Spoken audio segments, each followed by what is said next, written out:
Magandang gabi, pambungad sa ating newscast. Binalaan ng menorya ng Senadong ipaaresto na ang kontrobersyal na leader ng Kingdom of Jesus Christ Church na si Pastor Apollo Kibuloy. Yan ay kung hindi raw nito sisiputin ang supinang inihain ng Senado sa kanya upang harapin ang mga alegasyon ng human rights abuses laban sa kanyang mga miyembro. Ang detalye alamin sa balitang A to Z ni Ian Maghanoy. Pag hindi siya nag-appear sa March 5, aresto na ang susunod dahil iko-contempt ko siya. Binalaan ng menorya ng Senado si Kingdom of Jesus Christ Church leader at self-proclaimed Son of God, Pastor Apollo Kibuloy, na ipapakulong na ito. Yan ay kung hindi pa rin sisiputin ang sabpina ng mataas na kapulungan upang harapin ang umano'y sexual trafficking at human rights abuses ng pastor na una nang ikinanta ng sarili nitong mga miyembro. Pero si Kibuloy, inaming nagtatago na.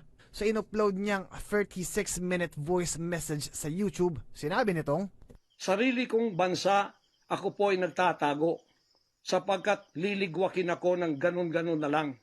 Walang extradition, process na gagawin." Anak ng Diyos, no, nagtatago anyway. Kahit nagtatago siya, isi-serve yung subpoena sa kanyang known address. Ayon kay Kibuloy, kailangan nitong magtago dahil subanta sa kanyang buhay. Hindi po ako magpaparesto sapagkat ako po ay siguradong papatayin.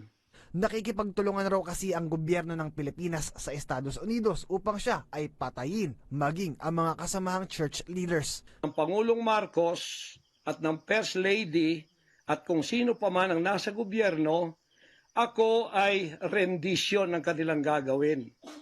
Ang rendition, ang ibig sabihin po, anumang oras pwede lang pasukin ang aking compound at ako ay kidnapin. It's not only rendition but also elimination. Nananawagan pa si Kibuloy kay Pangulong Ferdinand Bongbong Marcos Jr. at Speaker Martin Romualdez na bumaba na sa pwesto. Tandaan mo, President Bongbong Marcos, First Lady Lisa Marcos, pati ikaw Martin Romualdez, hindi kayo dyan ngayon kung hindi kayo tinulungan ng SMNI. Sa gitna naman ng bangayan ng Senado at Kamara kaugnay sa charter change, tila nagkakasundo ang mga mambabatas na hanapin si Kibuloy. Nakahanda rin kasi ang Kamara na ipakontempt at ipaaresto si Kibuloy kung hindi nito haharapin ang hiwalay na sabpina sa mababang kapulungan patungkol naman sa isyu ng kumpanya nito na Sunshine Media Network International o SMNI. Sa panig naman ni House Speaker Martin Romualdez, mariin itong itinanggi ang paratang na pakikipagtulungan sa Amerika para sa anumang ilegal na gawain. Sa halip, hinimok ni Romualdez ang pastor na harapin na lang ang mga hamon ng batas.